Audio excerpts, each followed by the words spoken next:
Hello friend, સ્વાગત છે તમારું માય સ્ટડી યુટ્યુબ ચેનલમાં। આજે આપણે રેલવેના એક્ઝામના લગતા ટોપ 30 MCQ સોલ્વ કરીશું। તો શરૂઆત કરીએ પ્રથમ પ્રશ્નથી। શ્રીનગરની સ્થાપના કોણે કરી હતી? સમ્રાટ હરિસિંહે, સમ્રાટ અશોકે, ચંદ્રગુપ્ત મૌર્ય કે રણજીતસિંહે? શ્રીનગરની સ્થાપના કોણે કરી હતી? તો સાચો જવાબ છે સમ્રાટ અશોકે કરી હતી શ્રીનગરની સ્થાપના। અને શ્રીનગર હાલ ઝેલમ નદીના કિનારે જમ્મુ કાશ્મીરમાં આવેલું છે। પોતાનું વતન હોવા છતાં વતન છોડીને નિર્વાસિત અવસ્થામાં કોણ જીવી રહ્યું છે? કાશ્મીરી પંડિત, બિહારી યાદવ, કચ્છી પટેલ કે ડાંગના આદિવાસી? તો સાચો જવાબ છે કાશ્મીરી પંડિત, જે પોતાનું વતન હોવા છતાં નિર્વાસિત અવસ્થામાં જીવી રહ્યા છે। ભારત માટે ઇન્ડિયા શબ્દ કોણે ઉપયોગ કર્યો હતો? અંગ્રેજોએ, ફ્રેન્ચોએ, યુનાનીઓએ કે મુસલમાનોએ? ભારત માટે ઇન્ડિયા શબ્દ કોણે ઉપયોગ કર્યો હતો? તો સાચો જવાબ છે યુનાનીઓએ ઇન્ડિયા શબ્દ ઉપયોગ કર્યો હતો। પંજાબ કેસરી તરીકે કોને ઓળખવામાં આવે છે? ભગતસિંહજી, લાલા લજપત રાય, રણજીતસિંહજી કે લોકમાન્ય તિલક? પંજાબ કેસરી તરીકે કોને ઓળખવામાં આવે છે? તો સાચો જવાબ છે લાલા લજપત રાયને પંજાબ કેસરી તરીકે ઓળખવામાં આવે છે। ભારતનું રાષ્ટ્રીય સૂત્ર કયું છે? સત્યમ શિવમ સુંદરમ, ઋતો સત્યમ, આ વિદ્યા વિકૃતમે કે સત્યમેવ જયતે? ભારતનું રાષ્ટ્રીય સૂત્ર કયું છે? તો સાચો જવાબ છે સત્યમેવ જયતે, જે ભારતનું રાષ્ટ્રીય સૂત્ર છે। આઝાદ ભારતના સૌપ્રથમ વાર કટોકટી ક્યારે જાહેર થઈ હતી? ઈસવીસન 1950માં, ઈસવીસન 1975માં, ઈસવીસન 1947માં કે ઈસવીસન 1980માં? ભારતમાં સૌપ્રથમ વાર કટોકટી ક્યારે જાહેર થઈ હતી? તો સાચો જવાબ છે ઈસવીસન 1975માં આઝાદ ભારતમાં સૌપ્રથમ વાર કટોકટી જાહેર થઈ હતી। ઋગ્વેદમાં કઈ નદીનો વધારે વખત ઉલ્લેખ થયો છે? ગંગા નદીનો, સિંધુ નદીનો, સરસ્વતી નદીનો કે સતલજ નદીનો? ઋગ્વેદમાં કઈ નદીનો સૌથી વધારે ઉલ્લેખ થયો છે? તો સાચો જવાબ છે સિંધુ નદીનો સૌથી વધારે વખત ઉલ્લેખ થયો છે। અને ઋગ્વેદમાં કઈ નદીને સૌથી વધારે પવિત્ર માનવામાં આવે છે? તો સરસ્વતી નદીને સૌથી વધારે પવિત્ર માનવામાં આવે છે। લોકસભાના પ્રથમ સ્પીકર કોણ હતા? રાજગોપાલચારી, રાજેન્દ્ર શાહ, ગણેશ માવલકર કે જવાહરલાલ નહેરુ? લોકસભાના પ્રથમ સ્પીકર કોણ હતા? તો સાચો જવાબ છે ગણેશ માવલકર, જે લોકસભાના પ્રથમ સ્પીકર હતા। પ્રાચીન ભારતમાં સુવર્ણદ્વીપ કોને કહેવામાં આવતો હતો? મલેશિયાને, જાપાનને, ઇન્ડોનેશિયાને કે સિંગાપુરને? પ્રાચીન ભારતમાં સુવર્ણદ્વીપ કોને કહેવામાં આવતો હતો? તો સાચો જવાબ છે ઇન્ડોનેશિયાને પ્રાચીન ભારતમાં સુવર્ણદ્વીપ કહેવામાં આવતો હતો। ભારતના સ્વરાજની લડતમાં 1930માં કયું આંદોલન થયું હતું? હિન્દ છોડો આંદોલન, ખિલાફત આંદોલન, ચંપારણ આંદોલન સત્યાગ્રહ કે દાંડીકૂચ સત્યાગ્રહ? 1930માં કયું આંદોલન થયું હતું? તો દાંડીકૂચ થઈ હતી 1930માં। પંચશીલીય ભારતીય ઇતિહાસની કઈ ઘટના છે? દલાઈ લામની પ્રતિજ્ઞા, બુદ્ધના વર્ત, ભારતીય ચીન કરાર કે ગુણવત્તાનું આંદોલન? ભારતીય ઇતિહાસની કઈ ઘટના છે પંચશીલીય? તો સાચો જવાબ છે ભારત ચીન કરાર, જે પંચશીલીય ભારતીય ઇતિહાસની ઘટના છે। સૌથી મોટો ઉપનિષદ કયો છે? ઉષાવાસ્ય, કેનો ઉપનિષદ, બૃહદારણ્યક કે તૈત્તરીય ઉપનિષદ? સૌથી મોટો ઉપનિષદ કયો છે?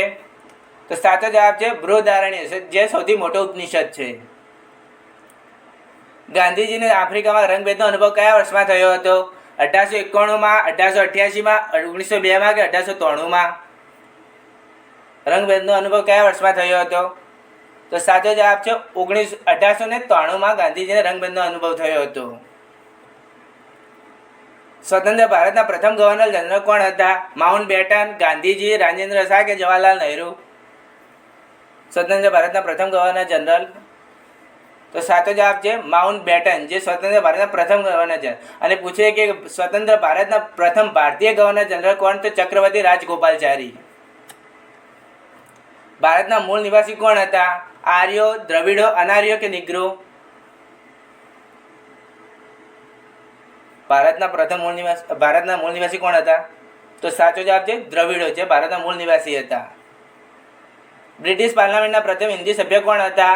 દાદાભાઈ નવરોજી, ગોપાલકૃષ્ણ ગોખલે, લોકમાન્ય તિલક કે ડોક્ટર રાધાકૃષ્ણ? બ્રિટિશ પાર્લામેન્ટના પ્રથમ હિન્દી સભ્ય કોણ હતા? તો સાચો જવાબ છે દાદાભાઈ નવરોજી, જે બ્રિટિશ પાર્લામેન્ટના પ્રથમ સભ્ય હતા। ઈસ્ટ ઇન્ડિયા કંપનીના શાસનનો અંત કયા વર્ષમાં થયો? ઈસવીસન 1857માં, ઈસવીસન 1854માં, ઈસવીસન 1757 કે ઈસવીસન 1858માં? ઈસ્ટ ઇન્ડિયા કંપનીનો શાસનનો અંત કયા વર્ષમાં થયો? તો સાચો જવાબ છે ઈસવીસન 1858માં ઈસ્ટ ઇન્ડિયા કંપનીનો અંત આવ્યો હતો. તેમુલંગની લડાઈ વખતે દિલ્હીમાં કોણ શાસન કરતું હતું? પોરસ, મહેમૂદ, પૃથ્વીરાજ કે જયચંદ? તેમુલંગની લડાઈ વખતે દિલ્હીમાં કોણ શાસન કરતું હતું? તો સાચો જવાબ છે મહેમૂદ કરતો હતો દિલ્હીમાં શાસન. કોંગ્રેસની સ્થાપના કોણે કરી હતી? ગાંધીજીએ, લોકમાન્ય ટિલકે, દાદાભાઈ નવરોજી કે A.O. હુમે? કોંગ્રેસની સ્થાપના કોણે કરી હતી? તો સાચો જવાબ છે A.O. હુમે કોંગ્રેસની સ્થાપના કરી હતી. પ્રથમ મહિલા કોંગ્રેસ પ્રમુખ કોણ હતા? ઇન્દિરા ગાંધી, સોનિયા ગાંધી, એની બેસ્ટન કે સુનીતા કુપલાણી? પ્રથમ મહિલા કોંગ્રેસ પ્રમુખ કોણ હતા? તો સાચો જવાબ છે એની બેસ્ટન, જે પ્રથમ મહિલા કોંગ્રેસ પ્રમુખ હતા. ભારતમાં સૌ પ્રથમ આવનાર ઇસ્લામિક પ્રજા કઈ હતી? તુર્કો, આરબો, પઠાણો કે ઈરાનીઓ? ભારતમાં સૌ પ્રથમ આવનાર ઇસ્લામિક પ્રજા કઈ હતી? તો સાચો જવાબ છે આરબો, જે ભારતમાં આવનારી પ્રથમ ઇસ્લામિક પ્રજા હતી. છેલ્લો મુઘલ બાદશાહ કોણ હતો? શાહજહાં, ઔરંગઝેબ, જહાંગીર કે બહાદુર શાહ ઝફર? છેલ્લો મુઘલ બાદશાહ કોણ હતો?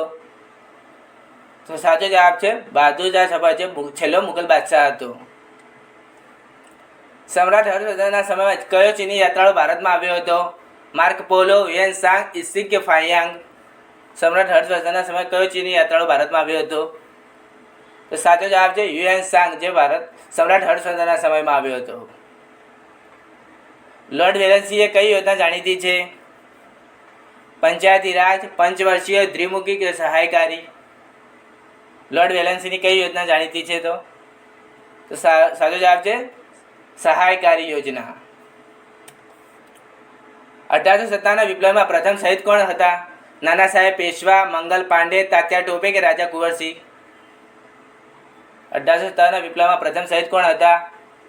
તો સાચો જવાબ છે મંગલ પાંડે. મયુરાસન નામનું સિંહાસન કોણે બનાવ્યું હતું? અકબરે, જહાંગીરે, શાહજહાં કે ઔરંગઝેબે? મયુરાસન નામનું સિંહાસન કોણે બનાવ્યું હતું? તો સાચો જવાબ છે શાહજહાંએ બનાવ્યું હતું. ભારતમાં અંગ્રેજોએ પ્રથમ વેપાર કેન્દ્ર ક્યાં શરૂ કર્યું હતું? સુરત, ગોવા, પોંડિચેરી કે મદ્રાસ? પ્રથમ વેપાર કેન્દ્ર ક્યાં શરૂ કર્યું હતું અંગ્રેજોએ? તો સાચો જવાબ છે સુરતમાં કર્યું હતું. ચંદનચોર તરીકે કોણ ઓળખાય છે? વીરપ્પન, કુલનદેવી, ગબ્બરસિંહ કે એક પણ નહીં? ચંદનચોર તરીકે કોણ ઓળખાય છે? તો સાચો જવાબ છે વીરપ્પન, જે ચંદનચોર તરીકે ઓળખવામાં આવે છે. બંકિમચંદ્ર ચટ્ટોપાધ્યાયનું રાષ્ટ્રીય ભક્તિનું કયું ગીત વિખ્યાત છે? જન ગણ મન, વંદે માતરમ, ઝંડા ઊંચા રહે હમારા, ये हम होगे कामयाब? તો સાચો જવાબ છે વંદે માતરમ, જે બંકિમચંદ્ર ચટ્ટોપાધ્યાયનું રાષ્ટ્રીય ભક્તિનું ગીત વિખ્યાત છે. જલિયાવાલા બાગ હત્યાકાંડ ક્યાં થયો હતો? પતિયાણા, જાલંધર, અમૃતસર કે પઠાનકોટ? જલિયાવાલા બાગ હત્યાકાંડ ક્યાં થયો હતો? તો સાચો જવાબ છે અમૃતસરમાં થયો હતો. ફ્રેન્ડ, તમને અમારો વિડીયો ગમ્યો હોય તો લાઇક, શેર અને સબસ્ક્રાઈબ કરો. મળીએ નેક્સ્ટ લેક્ચરમાં. Bye bye.